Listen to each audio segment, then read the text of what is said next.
नमस्कार। सीसीआई के online batch में आपका स्वागत है। अपन बीएसटीसी का बैच है। अपना सब्जेक्ट रहेगा राजस्थान भूगोल।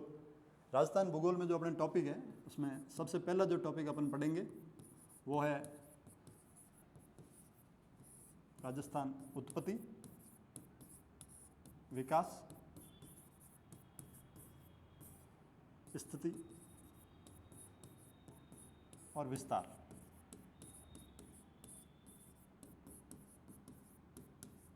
ये अपना पहला टॉपिक रहेगा जिसमें हम लोग राजस्थान की उत्पत्ति, विकास, स्थिति और विस्तार पढ़ने वाले हैं। 4 टॉपिक रहेंगे छोटे छोटे, जिसमें फर्स्ट अपन राजस्थान की उत्पत्ति पढ़ेंगे, सेकंड राजस्थान का विकास पढ़ेंगे, थर्ड में राजस्थान की स्थिति पढ़ेंगे और फोर्थ में अपन जो है राजस्थान का विस्तार पढ़ने वाले हैं। तो सबसे पहले अपन बात करेंगे राजस्थान की उत्पत्ति की। राजस्थान की उत्पत्ति की अगर बात करें तो राजस्थान की उत्पत्ति से संबंधित जो सिद्धांत सर्वमान्य सिद्धांत माना जाता है वो अल्फ्रेड वेगनर का महाद्वीपीय विस्थापन सिद्धांत। एक भूगोलवेत्ता हुए हैं जिनका नाम था अल्फ्रेड वेगनर। अल्फ्रेड वेगनर ने 1912 में एक सिद्धांत दिया था और उस सिद्धांत का नाम था महाद्वीपीय विस्थापन सिद्धांत।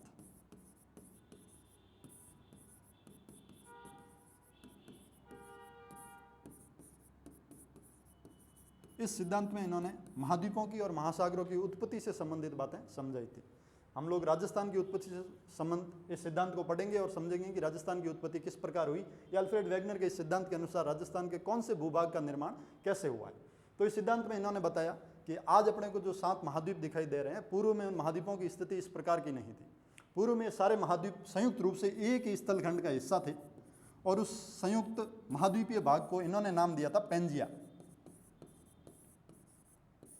संयुक्त महाद्वीपीय भाग को अल्फ्रेड वेगनर ने अपने सिद्धांत में कहा कि जो संयुक्त स्थलीय भाग था या सभी महाद्वीप जो एक साथ थे उसको इन्होंने बताया पेंजिया। इन्होंने बताया कि ये जो पेंजिया है, जो जमीनी भाग है, इस पेंजिया के चारों तरफ जो है जल राशि है।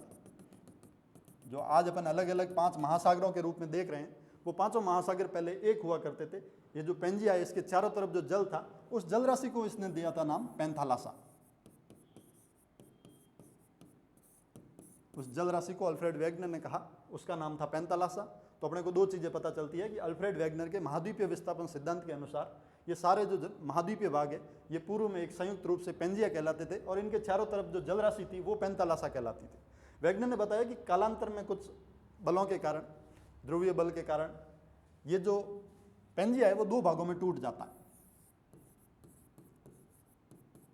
ये जो पेंजिया था वो कालांतर में 2 भागों में टूटता है, जिसका उत्तरी भाग कहलाता है अंगारालैंड और जिसका दक्षिणी भाग कहलाता है गोंडवानालैंड।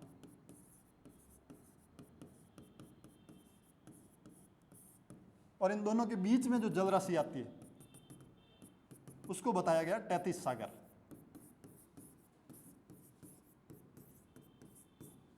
अल्फ्रेड वेगनर के महाद्वीपीय विस्थापन सिद्धांत के अनुसार ये जो पेंजिया है वो कालांतर में 2 भागों में टूटता है, जिसका उत्तरी भाग अंगारालैंड कहलाता है तथा जिसका दक्षिणी भाग गोंडवानालैंड कहलाता है। और इन दोनों के बीच में जो जल राशि आती है वो होती है टैथिस सागर।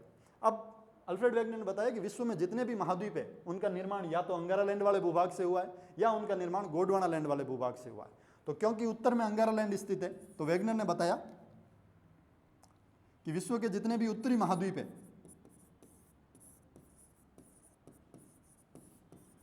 उन उत्तरी महाद्वीपों का निर्माण हुआ है अंगारालैंड से। और विश्व के जितने भी दक्षिणी महाद्वीप है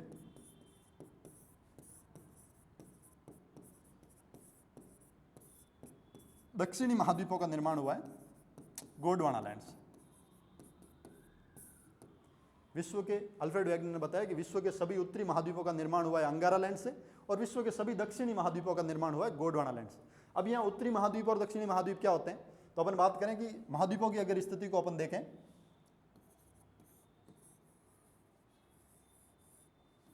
ये उत्तरी अमेरिका है, दक्षिण अमेरिका है, ये अपना अफ्रीका है, यूरोप है और ये ऑस्ट्रेलिया है।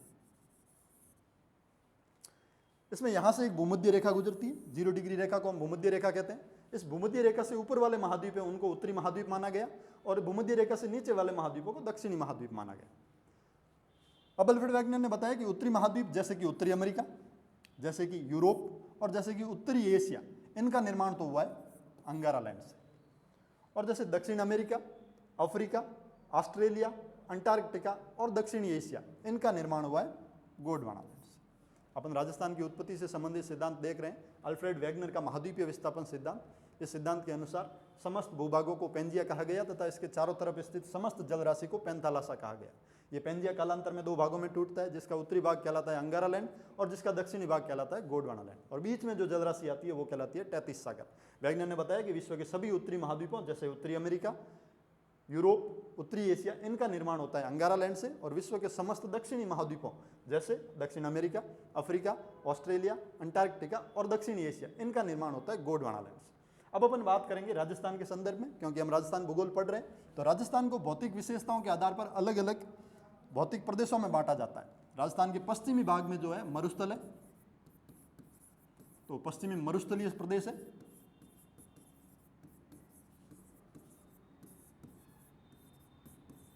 और राजस्थान के बीच में एक पर्वतमाला है, हम सब लोग जानते हैं, अरावली पर्वतमाला।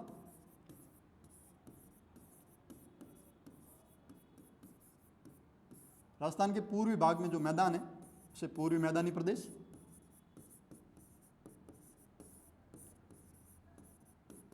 और राजस्थान के दक्षिण पूर्व में जो पठारी भाग स्थित है वो है दक्षिण पूर्वी पठारी क्षेत्र, और जिस पठार को आड़ोती का पठार भी कहा जाता है।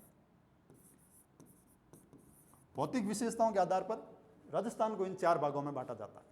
राजस्थान का पश्चिमी भाग जहां पर मरुस्थल स्थित है, पश्चिमी मरुस्थलीय प्रदेश, बीच में एक पर्वतमाला है अरावली पर्वतमाला प्रदेश, पूर्वी मैदानी प्रदेश जो पूर्व में अपने मैदानी क्षेत्र है, और दक्षिण पूर्व में पठारी प्रदेश। राजस्थान को इन चार प्रदेशों में विभक्त किया जाता है। अब अपन वैगनर के सिद्धांत से इन चारों को जोड़े तो राजस्थान के जो चार भौतिक प्रदेश है, इसमें से जो पश्चिमी मरुस्थलीय प्रदेश है इसका निर्माण हुआ है तैतीस सागर से।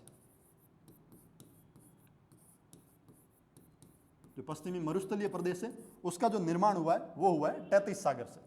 जो अपने अंगारा लैंड और गोंडवाना लैंड के बीच में जो जल राशि है तैतीस सागर, इसके द्वारा निर्माण हुआ है अपने पश्चिमी मरुस्थलीय प्रदेश का। और जो पूर्वी मैदानी प्रदेश है इसका भी निर्माण हुआ है तैतीस सागर से।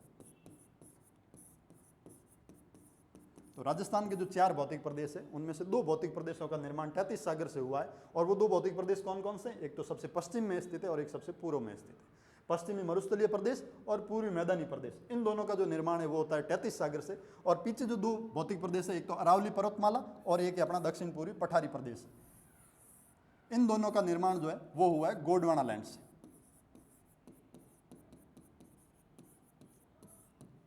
अरावली पर्वतमाला तथा दक्षिण पूर्वी पठारी प्रदेश या आड़ोती का प्रदेश, इन दोनों भौतिक प्रदेशों का निर्माण होता है गोंडवाना लैंड वाले भूभाग से। और पूर्वी मैदानी प्रदेश और पश्चिमी मरुस्थलीय प्रदेश, इन दोनों प्रदेशों का निर्माण होता है तैतीस सागर से। तो एक चीज अपने क्लियर है कि ये जो तीन इस्लाकृतियां जो महाद्वीपों और निर्माण कर रही है, उनमें से राजस्थान के निर्माण में अंगारा लैंड का किसी भी प्रकार से योगदान नहीं है। राजस्थान के जो भौतिक प्रदेश है उनमें से किसी का भी निर्माण अंगारा लैंड से नहीं हुआ है। राजस्थान के भौतिक प्रदेशों में दो का निर्माण गोंडवाना लैंड से हुआ है और दो का निर्माण तैतीस सागर से हुआ है। पश्चिम में जो मरुस्थल है उसका निर्माण तैतीस सागर से हुआ है, पूर्व में जो मैदान है उनका भी निर्माण तैतीस सागर से हुआ है, जबकि जो अरावली पर्वतमाला है और दक्षिण पूर्वी आड़ोती का पठार है उनका निर्माण हुआ है गोंडवाना लैंड से। क्लियर है? तो ये राजस्थान की उत्पत्ति से संबंधित अपनी जो चीज़ थी, जिसका संबंध अपन अल्फ्रेड वैगनर के महाद्वीपीय विस्थापन सिद्धांत से समझाते हैं। हम लोग ये कहते हैं कि अल्फ्रेड वैगनर का जो महाद्वीपीय विस्थापन सिद्धांत है, उस सिद्धांत के अनुसार इन्होंने बताया कि समस्त महाद्वीपों को एक साथ पेंजिया बोला गया, जिसके चारों तरफ जो जल राशि है उसको पेंथालासा बोला गया। पेंजिया दो भागों में टूटता है, जिसका उत्तरी भाग अंगारा लैंड कहलाता है, जिसका दक्षिणी भाग गोंडवाना लैंड कहलाता है, और बीच में जो जल राशि है वो तैतीस सागर कहलाती है।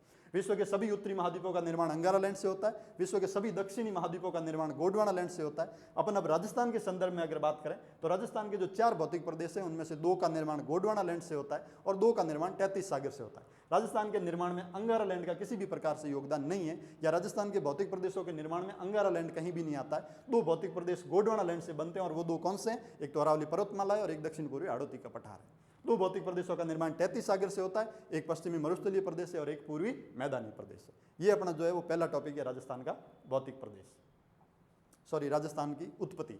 अब अपन देखेंगे राजस्थान का विकास, जो अपने पहले चैप्टर का दूसरा टॉपिक है।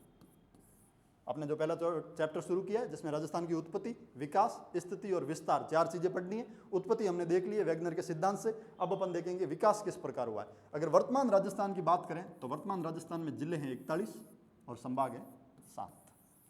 ये अपनी वर्तमान की स्थिति है। विकास में अपन ये देखेंगे कि ये 41 जिले किस प्रकार बने हैं और ये 7 संभाग किस प्रकार बने, ये 41 तक कैसे पहुंचे और संभाग की संख्या 7 तक किस प्रकार हुई, उनका अपन विकास देखेंगे, वो अपना ये टॉपिक रहेगा। ये जो विकास है ये अपन 2 तरीके से देखेंगे, एक तो संभागीय व्यवस्था मतलब संभागों का विकास किस प्रकार हुआ वो देखेंगे इसमें, और एक अपन देखेंगे जिलों का विकास किस प्रकार हुआ है। ये जो अपना दूसरा टॉपिक रहेगा जिसमें अपन विकास पढ़ने वाले, उसमें राजस्थान के एक तो संभागीय व्यवस्था का विकास देखेंगे और एक अपन राजस्थान के जिलों का विकास देखेंगे। तो सबसे पहले अपन शुरू करते हैं संभागीय व्यवस्था, कि संभागीय व्यवस्था का विकास कैसे हुआ। अगर अपन बात करें संभागीय व्यवस्था की, राजस्थान में संभागीय व्यवस्था शुरू होती है 1949। राजस्थान में जो संभागीय व्यवस्था की शुरुआत है वो होती है 1949 में, हीरालाल शास्त्री के समय में।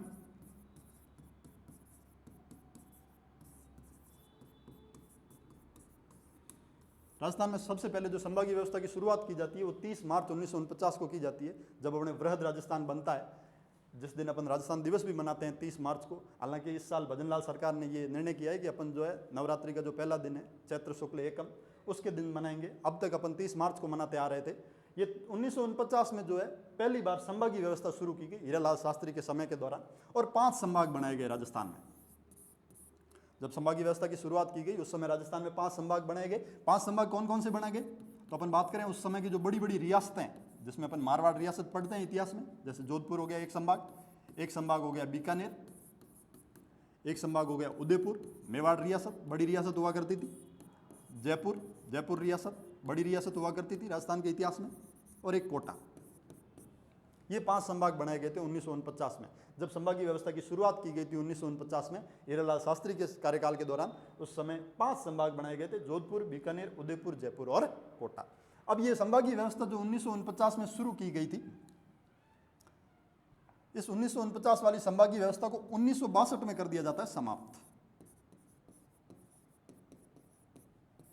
ये जो संभागीय व्यवस्था जो 1949 में शुरू की जाती है हीरालाल शास्त्री के कार्यकाल के दौरान 5 संभाग बनाए जाते हैं, 1962 में इस संभागीय व्यवस्था को समाप्त कर दिया जाता है मोहनलाल सुखाड़िया के द्वारा।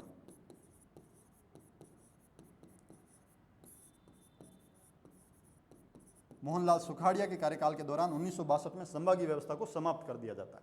अब 1962 में जो संभागीय व्यवस्था समाप्त हुई है, उस संभागीय व्यवस्था को पुनः शुरू किया जाता है 1987 में। 1987 में हरिदेव जोशी के कार्यकाल के दौरान, राजस्थान के मुख्यमंत्री थे उस समय श्री हरिदेव जोशी, इनके कार्यकाल के दौरान 1987 में इस संभागीय व्यवस्था को पुनः शुरू किया जाता है। जब इनको पुनः शुरू किया जाता है तो 5 संभाग तो जो पहले थे वही थे, एक नया संभाग बनाया जाता है अजमेर, जो राजस्थान का 6ठा संभाग होता है। जब ये संभागीय व्यवस्था 1949 में शुरू की उस समय 5 संभाग थे। 1962 में मोहनलाल सुखाड़िया के समय में संभागीय व्यवस्था समाप्त कर दी गई। इस संभागीय व्यवस्था को वापस शुरू किया गया 1987 में, और 1987 में हरिदेव जोशी के कार्यकाल के दौरान 5 संभाग जो पहले थे, उसके बाद एक नया संभाग जो बनाया जाता है वो बनाया जाता है अजमेर। अब राजस्थान में हो गए 6 संभाग। उसके बाद 2005, उसके बाद आता है 2005। 2005 में राजस्थान की मुख्यमंत्री होती है श्रीमती वसुंधरा राजे सिंधिया।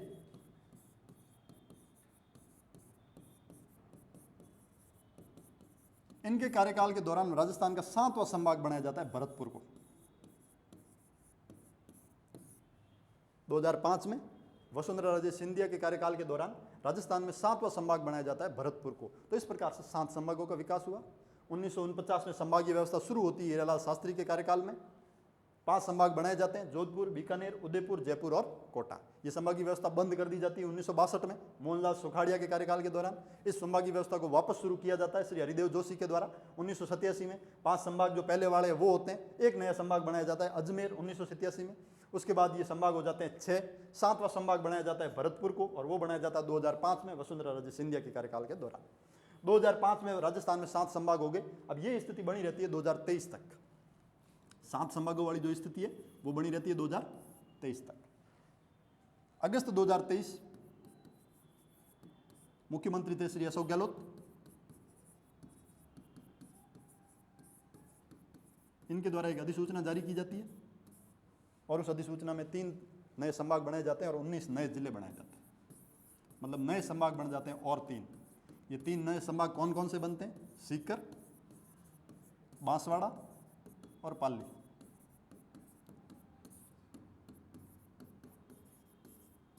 सीकर, बांसवाड़ा और पाली। मतलब 2005 में राजस्थान में 7 संभाग बन गए थे। उसके बाद 2023 में अशोक गहलोत सरकार के द्वारा 19 नए जिले तथा 3 नए संभाग बनाए जाते हैं और वो 3 नए संभाग होते हैं सीकर, बांसवाड़ा तथा पाली। इन संभागों को भजनलाल सरकार के द्वारा दिसंबर 2024 में रद्द कर दिया जाता है। ये जो नवीन गठित तीनों संभाग है, इन तीनों संभागों को दिसंबर 2024 में भजनलाल सरकार के द्वारा रद्द कर दिया जाता है। रद्द कर दिया जाता है मतलब वापस संभागों की संख्या कितनी हो जाती है? 7, जो कि वर्तमान में। अभी राजस्थान में वर्तमान में कितने संभाग है? 7 संभाग है। तो अपन संभागीय व्यवस्था की रिवीजन की बात करें, संभागीय व्यवस्था 1949 में शुरू हुई थी। हीरालाल शास्त्री के कार्यकाल के दौरान 5 संभाग बनाए गए थे, जोधपुर, बीकानेर, उदयपुर, जयपुर और कोटा। इस संभागीय व्यवस्था को बंद कर दिया जाता है 1962 में मोहनलाल सुखाड़िया के द्वारा। इस संभागीय व्यवस्था को वापस शुरू किया जाता है 1987 में हरिदेव जोशी के कार्यकाल में। 6ठा संभाग बनाया जाता है अजमेर को और 2005 में वसुंधरा राजे सिंधिया के द्वारा 7वां संभाग बनाया जाता है भरतपुर को। ये स्थिति 2023 तक बनी रहती है।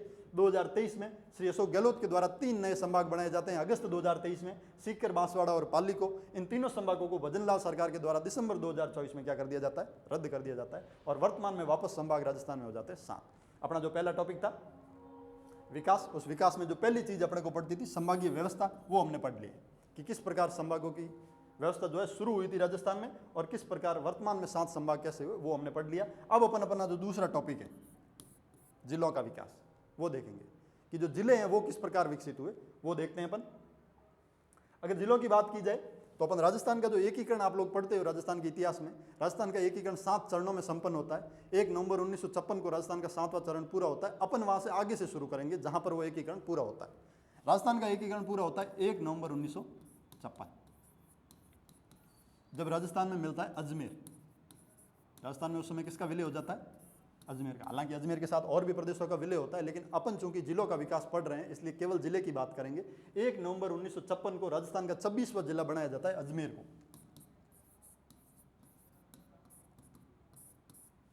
1 नवंबर 1956 को राजस्थान का 26वां जिला जो है बनाया जाता है अजमेर को। उसके बाद राजस्थान का 27वां जिला बनाया जाता है 1982। 1982 में धौलपुर को बनाया जाता है राजस्थान का 27वां जिला। यह अलग होता है भरतपुर से। धौलपुर को किससे अलग करके बनाया जाता है? भरतपुर से। और ये राजस्थान का कौन सा जिला होता है? 27वां जिला। तो राजस्थान का 27वां जिला धौलपुर बनता है 1982 में। उसके बाद 1991 में 3 नए जिले बनते हैं। एक तो बारां, दौसा और राजसमंद। 1991 में राजस्थान में 3 नए जिले बनाए जाते हैं, बारां, दौसा और राजसमंद। ये जो राजस्थान का बारां 28वां जिला होता है, दौसा 29वां जिला होता है और राजसमंद 30वां जिला होता है। बारां कोटा से अलग करके बनाया जाता है, दौसा जयपुर से अलग करके बनाया जाता है और राजसमंद उदयपुर से अलग करके बनाया जाता है। राजस्थान में 30 जिले हो गए 1991 को। उसके बाद 1994। 1991 के बाद अगला जिला राजस्थान में बनता है 1994 और वो जिला होता है हनुमानगढ़। राजस्थान का 31वां जिला। 1994 में श्री गंगानगर से अलग करके एक नया जिला बनाया जाता है हनुमानगढ़ और ये राजस्थान का 31वां जिला। 1997 में एक नया जिला बनाया जाता है करौली, जो कि राजस्थान का 32वां जिला है। करौली को अलग किया जाता है सवाई माधोपुर से। 1997 में सवाई माधोपुर से अलग करके करौली को नया जिला बनाया जाता है, जो कि राजस्थान का 32वां जिला है। उसके बाद राजस्थान का 33वां जिला बनता है 2008 में और वो जिला होता है प्रतापगढ़। राजस्थान का जो 33वां जिला है 2008 में बनाया जाता है और वो 33वां जिला है प्रतापगढ़। ये राजस्थान का 33वां जिला है। प्रतापगढ़ का जो हिस्सा है वो अलग अलग जिलों से लेकर बनाया जाता है। कुछ हिस्सा चित्तौड़गढ़ से भी लिया जाता है, कुछ हिस्सा उदयपुर से लिया जाता है, कुछ हिस्सा बांसवाड़ा से भी लिया जाता है। उन जिलों को मिलाकर एक जिला बनाया जाता है प्रतापगढ़, जो कि राजस्थान का 33वां जिला है और ये बनता है 2008 में। ये जिलों की जो 33 जिलों की स्थिति है ये बनी रहती है 2008 से लेकर 2023 तक। वापस अगस्त 2023 सरकार श्री अशोक गहलोत की।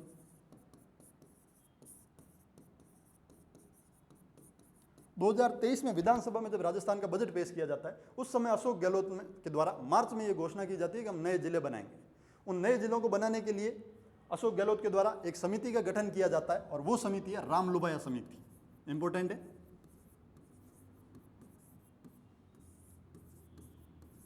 अपने बीएसटीसी के बैच में जो नए जिलों का निर्माण हुआ है, तो सवाल आने के चांसेस ज़्यादा है कि कौन सी समिति की सिफारिश पर नए जिलों का निर्माण किया गया है। तो रामलुभाया समिति की सिफारिश पर नए जिलों का निर्माण किया गया।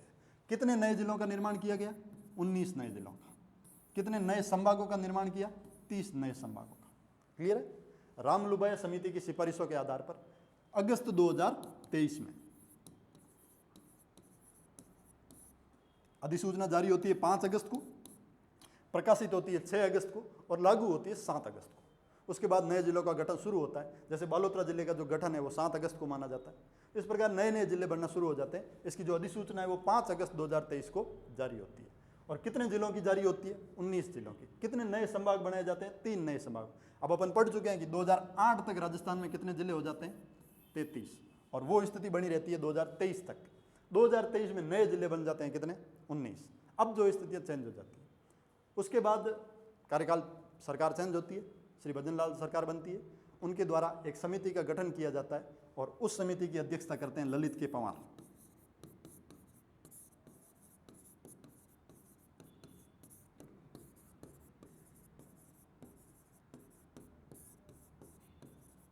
भजनलाल सरकार के द्वारा एक समिति का गठन किया जाता है। और यह समिति किस लिए बनाई जाती है कि कौन से जिलों को रद्द करना है और कौन से जिलों को यथावत रखना है।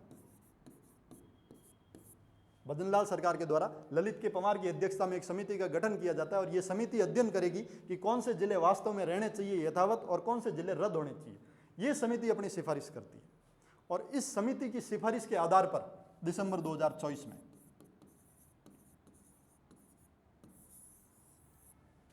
ललित के पंवार की अध्यक्षता वाली समिति की सिफारिश के आधार पर दिसंबर 2024 में अधिसूचना जारी करके भजनलाल सरकार केवल 8 जिलों को यथावत रखती है। भजनलाल सरकार केवल कितने जिलों को यथावत रखती है? 8 जिलों को। बाकी सारे जिलों को क्या कर दिया जाता है? रद्द कर दिया जाता है। अब अपने को ध्यान ये रखना है कि कौन से 8 जिले यथावत रहे और कौन कौन से जिले रद्द हुए, क्योंकि अपना सवाल अब यहीं से बनता है। नए जिले चर्चा में भी ज़्यादा रहे और राजस्थान भूगोल जो है पिछले 1 साल में काफ़ी चेंज हो रहा है। तो अपने को ध्यान ये रखना है कि 8 जिले कौन कौन से जो है वो यथावत रहें। अब यथावत जिलों की अगर अपन बात करें कौन कौन से रहें, तो सबसे पहले अपन शुरू करेंगे जोधपुर संभाग से। जोधपुर संभाग में एक जो जिला यथावत रहा है बालोतरा और एक रहा है फड़ौदी। 2 जिले जोधपुर संभाग के यथावत रहे, बालोतरा और फड़ौदी। उसके बाद 2 जिले नागौर संभाग के यथावत हैं।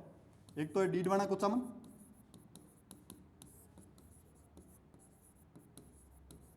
और एक है ब्यावर। 2 जोधपुर संभाग के जिले जिनको यथावत रखा गया बालोतरा और फड़ौदी। 2 अजमेर संभाग के जिले जिनको यथावत रखा गया डीडवाना कुचामन और ब्यावर। एक जिला उदयपुर संभाग का जिसको यथावत रखा गया सलूम्बर। 5 तो इनको यथावत रखा गया। 3 अपने पूर्वी राजस्थान के, जिसमें से 2 जयपुर में आते हैं, एक कोटपुतली बहरोड,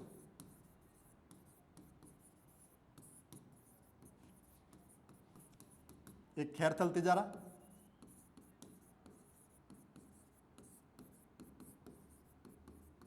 और एक भरतपुर संभाग का है डीक। इन जिलों को यथावत रखा गया है भजनलाल सरकार के द्वारा। जिलों को रद्द करने के लिए, यथावत रखने के लिए जिस समिति का गठन किया गया वो ललित के पंवार की अध्यक्षता में किया गया था। तो ललित के पंवार की अध्यक्षता वाली समिति ने इन 8 जिलों को यथावत रखने की सिफारिश की और बाकी वाले जिलों को रद्द कर दिया गया। अब अपने को ये ध्यान रखना है कि कौन कौन से जिले यथावत रखे गए। अपने को रटने की जरूरत नहीं है, अपने को सीधा संभाग के हिसाब से याद रखना है कि 2 तो जोधपुर संभाग के जिले यथावत है, एक तो बालोतरा और एक फड़ौदी। 2 अजमेर संभाग के यथावत है डीडवाना कुचामन और ब्यावर। एक उदयपुर संभाग का यथावत है सलूम्बर। बाकी 3 पूर्वी राजस्थान के, जिसमें से 2 जयपुर में आते हैं कोटपुतली बहरोड और खैरथल तिजारा और एक भरतपुर संभाग का डीक। इन 8 जिलों को तो रखा गया है यथावत। अब रद्द कौन कौन से जिलों को किया है, तो उसके लिए अपन सबसे पहले अपने पड़ोस में एक जिला है सांचौर। सबसे नाराज है ये सांचौर वाले, तो सांचौर को रद्द किया गया एक। और उसके बाद अपने को ग्रुप में याद रखना है, एक तो याद रखना है अनूपगढ़।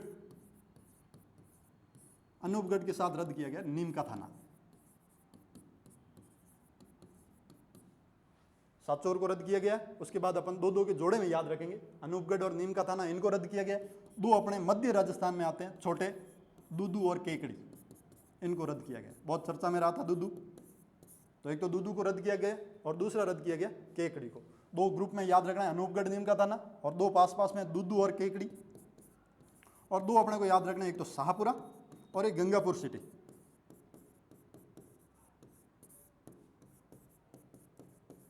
दो इनको रद्द किया गया, साचोर, अनूपगढ़ नीम का थाना, दूदू केकड़ी, और शाहपुरा और गंगापुर सिटी।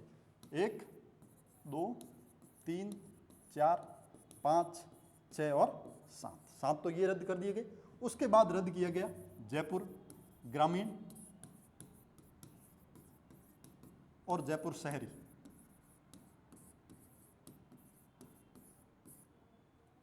एक तो जयपुर ग्रामीण को रद्द कर दिया गया, एक जयपुर शहरी को रद्द किया गया। इसी प्रकार एक जोधपुर ग्रामीण बनाया था, उसको रद्द कर दिया गया, और एक बनाया था जोधपुर शहरी,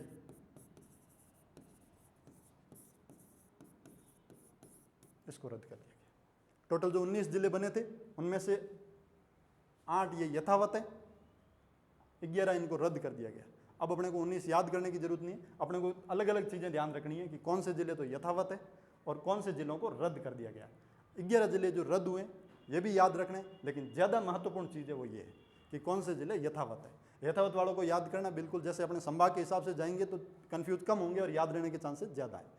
एक तो जो जोधपुर संभाग है उसके 2 जिले ध्यान रखने, बालोतरा फड़ौदी। अजमेर संभाग के 2 जिले याद रखने, डीडवाना कुचामन और ब्यावर। उदयपुर संभाग का सलूम्बर, और पूर्वी राजस्थान में जयपुर संभाग के 2 है, कोटपुतली बहरोड और खैरतल तिजारा, और एक भरतपुर संभाग का डी। रद्द करने वालों की बात करें, एक सातचोर, अनूपगढ़ नीम का थाना, दूदू केकड़ी, शाहपुरा गंगापुर सिटी, और 4 ये सिंपल याद रखने, जयपुर ग्रामीण, जयपुर शहरी, जोधपुर ग्रामीण और जोधपुर शहरी।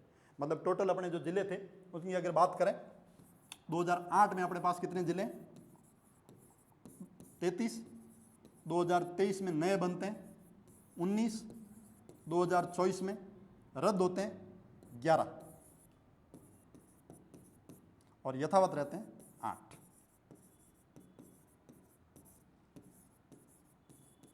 मतलब अब 33 में अपने को कितने जोड़ने हैं?